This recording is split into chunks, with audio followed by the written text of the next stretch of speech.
আজ আমরা সূচক শিখব। এ টু দি পাওয়ার 3 গুণ এ টু দি পাওয়ার 5। যদি বেস একই থাকে এবং মাঝখানে যদি গুণ থাকে তাহলে পাওয়ারে পাওয়ারে যোগ হবে।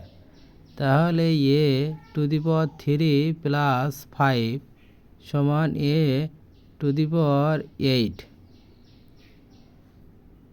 বেস যদি একই থাকে, মাঝখানে যদি ভাগ থাকে তাহলে পাওয়ারে আমাদের বিয়োগ হবে।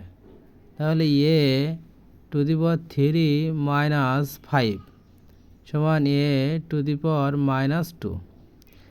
পরের অঙ্কটা আমাদের 3টা বেস আছে, এর মাথায় কিছু নেই মানে 1 আছে। তাহলে আমরা এই 3টা কোণ যোগ করব। তাহলে A to the power 3 plus 6 plus 1 সমান এ টু দি পাওয়ার 10। পরের অঙ্কটা আমাদের ভাগ আকারে আছে এবং বেজ একই আছে। বেজ যদি একই থাকে তাহলে আমাদের উপরেরটা আগে লিখে নেব আর নিচে যেটা আছে সেটার বিপরীত চিহ্ন উপরে দেব। তাই নিচে বিপরীত চিহ্ন আছে +3, উপরে দিচ্ছি -3। তাহলে এ টু দি পাওয়ার 2।